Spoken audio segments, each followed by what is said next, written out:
upside down in Soundschi land.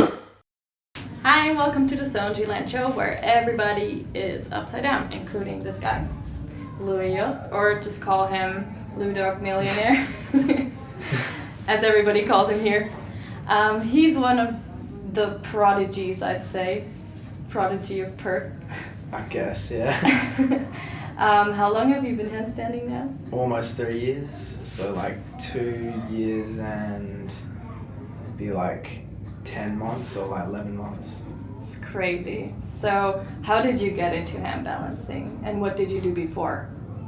What did I do before? I just played normal like soccer or like football before. I didn't really have like any circus background. I did like kids gymnastics at like 5 and I'd just be like foam pit, like jump into foam pits and stuff, but like no circus background, no. I did like handstands, but like you walk on your hands, something you just did in primary school. Yeah. But yeah, I found out about it through Instagram. I found out about a gym, like one movement code, like where we are now. Mm-hmm. And it was like a new parkour and climbing gym. So I was like, alright, that'll be cool. And a person that went to my school was going there. So I was like, yeah, alright, I'll go. Because, I don't know, I'll like, at least I have someone there. And then I got introduced to one of the coaches. And he said, oh, come down, there's like a class that's open tomorrow. And I was like, okay. So I went there the next day, met Harry, did a handstand class. And then I realized, yeah, this is something I want to do. So, yeah, started from that. What was your level like? Can you describe it a bit? It was trash. It was so bad. Flexibility, I had like no flexibility. I think I couldn't touch my toes when I started. My straddle was like just disgraceful. It was so bad. I could walk on my hands, but like if I tried to stay still, no way. I would just like bent legs, like the CrossFit handstand, bent legs and like walking around. Really arched banana. Yeah. So, no, my level was like beginner. So, did you just start going to classes on a regular basis, or how did it go? Yeah, I went to classes. I probably went like twice a week, maybe 3 times a week. But then, I think when I got my first like 10 to 20 second hold, I started training a bit at home. So I started stretching at home. I started doing chest to walls up against the fridge at home because I wasn't allowed on the walls. But, your parents didn't let my you? mom didn't want me to handstand on the walls because they're like white. And she's like, oh yeah, you'll dirty the walls. And I was like, yeah, okay. And I was small enough for my fridge. So I was just like, used to do chest to walls like 3 rounds of a minute. I get up against my fridge. Holy shit. Yeah. You must have grown a lot in this time. Yeah, I was pretty small. I think I was like 4 foot something. And now you're what? Oh, I have no idea. Probably like 5'8", 5'9". So like, not that tall, but like average. But long legs. Yeah, my legs are like 90% of my body. Okay. So, yeah. So then you just started practicing at home in addition. Yeah, I started because I used to stretch in the morning before school for like half an hour because I really wanted like full pancake, like chest to full pancake. For some reason, I just thought it'd be like, oh yeah, that's cool. And I wanted to touch my toes. So I used to just like smash pancake, like stretching for, I used to like watch TV and stretch. That'd be actually a good way. Like ad breaks, I used to like do heaps of like forward folding and all that. And then I'd do classes in like after school. And then come home from that and then do like more training, chest to walls up against the fridge. Awesome. So did you basically, when you were stretching, did you just expose yourself in the position or? No, like there's flexibility classes after like most classes that I used to go to. So I just did stretches from there at home. Which was probably also a good portion of active mobility. Yeah, there was a bit of, I did mostly passive stuff at the beginning. Like, I didn't know that there was a difference between like active and passive. I was just like stretching. Yeah. You know, you just like, if you can middle split, like you can middle split, like that. I didn't know the difference, but yeah. Cool. And so how was your development? I'm just wondering if you had a steady development or if you at some point just got it like a spurt because you're clearly at a very different level than when you started. Yeah, like flexibility wise, I was really, really stiff, like at the beginning, but it didn't take me too long to get. It didn't take me long to get flexible. Like the progress is like pretty quick with it. I'd say, like I wouldn't say I got middle split in like 4 months. It took me like a year and a bit to get like full middle split. But to touch my toes, it probably took me like from like not being able to even get my fingertips on the floor to getting like full like palm to floor, probably like 4 months, maybe 3 months, which is like average, quick. Yeah. I would say maybe actually no. No, that's that would pretty be quick. Fast, yeah. Yeah. And handstands? Handstands, that I actually started to improve pretty quick with them. I'd say like 4 months I got 30 seconds or 5 months. But a minute it took me like it took me a while to get 30, but once I got 30 I started to like click a bit with it. So I'd say I got a minute handstand probably June, so like 5 months, 6 months. But yeah, it took me a while to like get the foundations for it, but once that happened, like progress is alright. And so when did you start playing with one-arm handstands?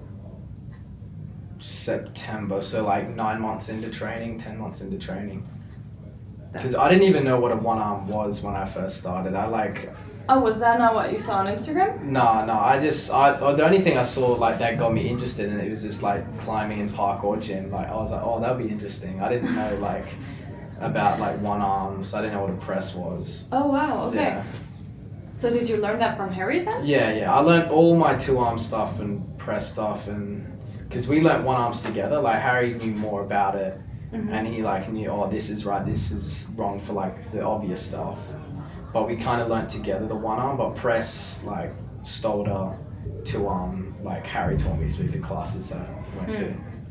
And then after I stopped going to classes, he's like, oh yeah, you should learn how to press, you should learn how to Stolder. Like I might be training 1-arms, you should train. I was like, okay. Like, yeah. And you just went with it, with whatever he said? Pretty much, yeah. Cool. Pretty much, with the handstand stuff, yeah. Yeah. So do you consider yourself having like a coach figure? Oh yeah, or definitely. Somebody who has influenced you strongly? Yeah, if it wasn't for Harry, I would never handstand, no way. And you also worked with Mikael, right? Yeah, well, because there's a few coaches here that could handstand. There's a coach that used to go here and he could handstand. He taught me a few things, but like Harry's the main person for like all the basic stuff like 2-arm and pressing, and then 1-arm. You know, once I started to get a bit better on that, Miguel came over, and I did like a 1 hour like thing with him, and then who's the other person? Jordan Garcia came over. Oh, cool. And then I learned a bit from him, and then Andrei Bolarenko came over. Yeah. Learned a bit from him, and then Mikhail came over. And then, but that at Mikhail's stage, I had all the like basic 1-arm stuff. It's just he taught me the more advanced stuff for it.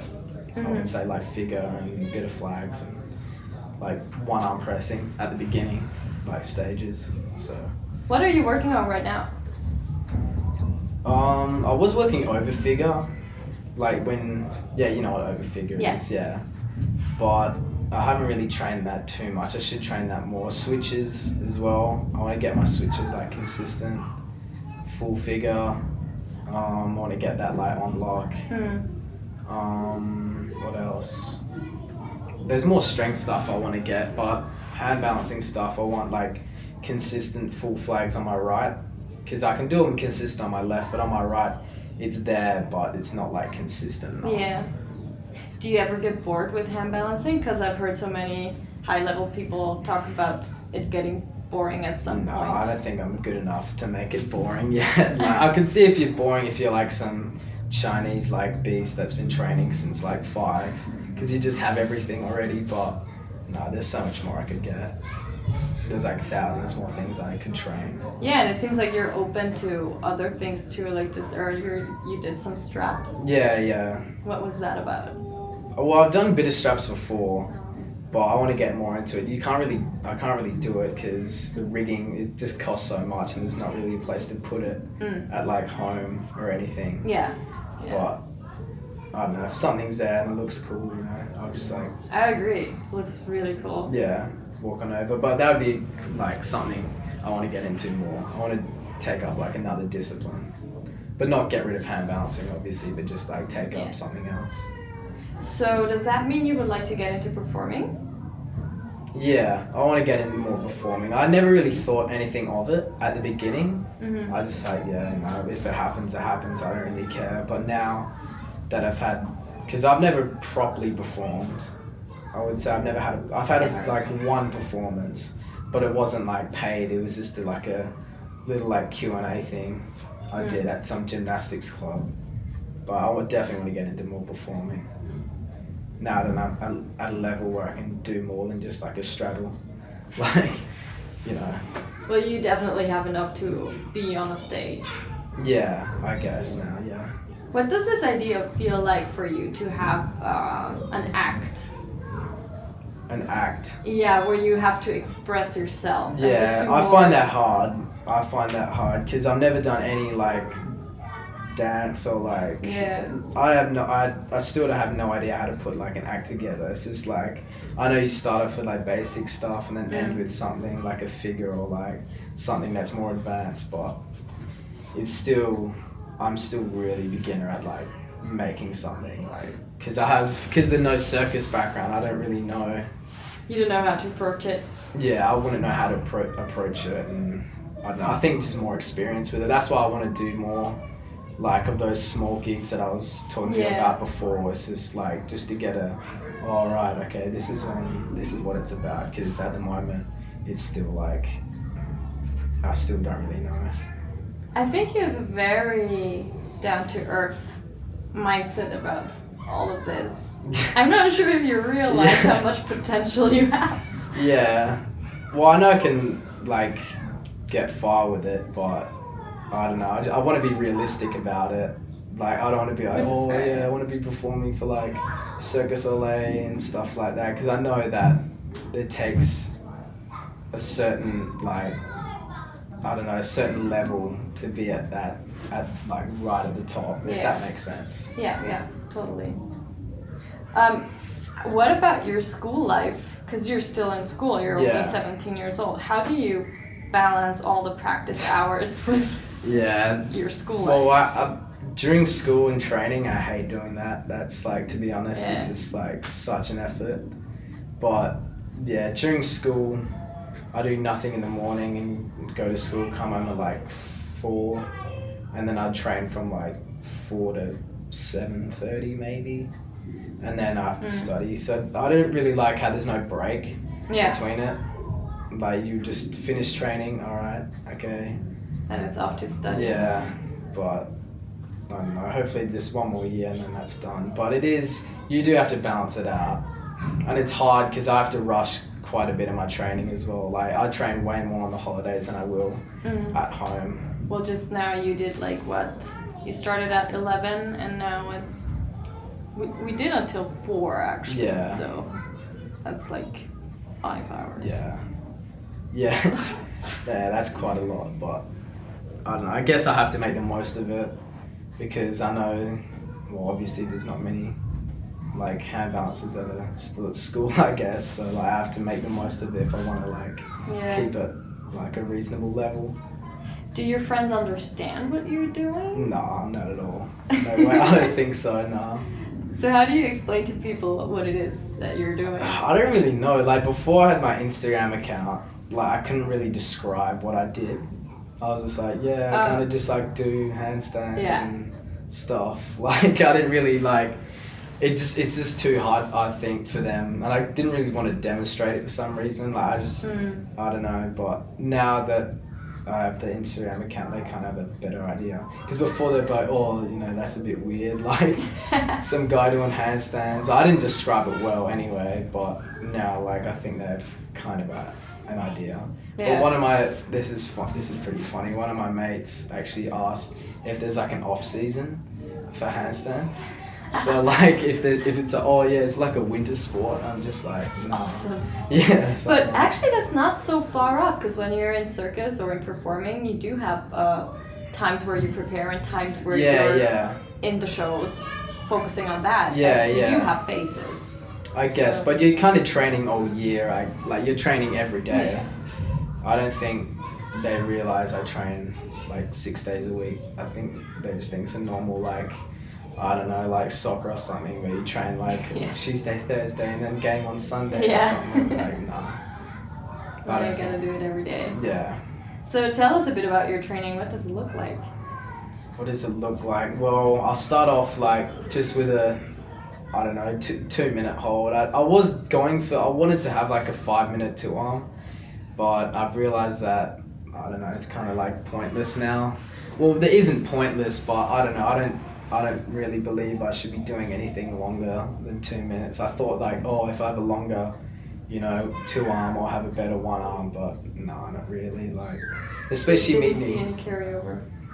No, I don't think so. Like, I can see how it helped for like acts if you're doing like 5-minute long acts, and obviously not going to be in a handstand for 5 minutes, but you're going to be there for like maybe, I don't know, a minute and a half maybe at max at most. But no, not anymore. And that's a minute and a half. It's not really long. Yeah. But yeah, I'd warm up just a 2-minute hold just to get everything working. And then maybe do a few shapes in chin to chest, and then I'll start off with just straddle 1-arm. So I do like minute the hard way, which is like 30 on 1 arm, 30 on the other. And then I'll do 3 rounds of that. And then I'll do just 15 seconds with straddle hand to knee. This is just for like maintenance and just like getting everything like working. Yeah. And then after I'll either do, if it's a tuck day, I'll do some tuck holds, like 5 rounds of 15 seconds. And then if it's a straight day, I'll do the same for straight. And then I might do some like straddle to tuck, straddle to straight. And then I'll do like the more advanced stuff like figure, full figure, like straddle to figure, straddle to full figure, straight to figure, like. And then I'll do flags after. And maybe sometimes I do switches. Depends. But yeah. That is so much stuff in one training. Yeah, I know heaps of people have like, flag day or figure day, but I don't know, I feel like just having everything all together just works for me for some reason. I know it probably won't work for like some people, but I don't know, I feel like that's the way that I progress the most, I think. So do you program your own training too? For handstands, yeah, I do now. It was a bit of Harry's, like he does write like 1-arm stuff for me, but I put some of his stuff in, and I put some of like stuff that Miguel's told me, Andre, Jordan, like I put the handbalances I've met, or the circus artists I've met, and Harry's stuff just like all together in kind of one, and maybe some of my own stuff that I'll come up with. Cool. But yeah. Have you ever thought of getting into teaching? I mean, you're already assisting Harry's class every now and then, right? Yeah, teaching would be something I'd get into more. Rather than performing? Well, I want to do obviously more performing because I can't really judge it if I haven't done it, if that makes sense. Like, absolutely. So, I just want to get like, okay, that's what it's like. And I do want to perform because now I'll be like, all right, yeah, I've had like that one experience with it, like, yeah, this is definitely something I want to do. Cool. But teaching is also something I want to do. And I definitely need more experience with that, but assisting the classes will help. Yeah, and also I feel like talking to you, there's a lot that, like, you're trying to make up your mind about things concerning handstands. Yeah. And you're definitely in a position, I think, where you could teach full on. Yeah. Also from your experience. Yeah, the only thing that's kind of, I feel that puts people off with it is the age. Because from my experience with it, like, you'd have, if you're teaching at adults classes, he'd be like, some like 17-year-old kid like rocks up and say, oh yeah, you should be doing that, you should be doing this. Like, I don't think people would be like, feel kind of uneasy with that. But the good thing about teaching here is that people like already know me. So they know that I'm just not like some random 17-year-old kid like rocking up like, so which is good. And also Perth is a pretty good place to like start off something like that. Oh yeah, definitely. Yeah. Do you benefit a lot from the community here in general? Oh yeah, definitely. I'd probably be like barely starting, maybe just starting one arm stuff. Because Harry was the one that introduced me, and he started showing me like some of like Ito stuff, some of like Andre stuff, you know, all the hand balances like that you'd see on Instagram, and I'm like whoa, like what even is this? Is a whole nother world. Yeah. And then obviously him training and him, because he like, I remember when he got his first 10 seconds, like just one arm, and I wasn't really training one arms properly. I was just like kind of just like taking the hand away and see what happens. Yeah. But then when he got the 10 seconds, I was just like, oh damn, he's getting so good now. So I have to like start training properly. Like it wasn't really being competitive, but it was kind of just like pushing each other for it. Like, oh, that's so cool. yeah, and that definitely helped. Like without that, my one arm, like it'd be totally different now. My level would be totally different now. Well, now you like you outgrew him so bad. Yeah, but it still is there though. Like it's still at the same level, you know. Like Harry would be doing something like, oh damn, like I need to start picking up my game. Like that still happens still. Yeah, well, his Especially strengths are just somewhere else. Oh yeah, yeah, definitely. But yeah, the community definitely helps. Seeing like Paul, seeing you know like David, seeing all those guys, it's definitely helps. It's a big influencer. Cool. Well, thank you so much for being on the show with me. That's alright. And it's really interesting to see your development, and I'm looking forward to see where you go in the future. Yeah, and thanks. hopefully I'll see you on the stage. Yeah. I think Hopefully. you would be pretty good with your long legs and you know your pointed toes. yeah. No, thanks for having me. Yeah, you're welcome. Thank you also for watching, and remember to keep it playful because the world is your playground, so just go ahead and do whatever you love. You can follow him on Instagram, or do you have a website or anything? No, just go follow him on Instagram. He's awesome, and I'll see you next Monday on the Soundschi Land Show. I got to a point with my one arm where I just like, I had no idea what I was doing, or like I don't know how I can control my hips when moving. Like I had no idea. And then Mikhail came and he's like, oh, lower that leg, push taller, do this, do that. And then it just like changed the whole like, I was actually, oh right, okay, jeez. Like. Yeah.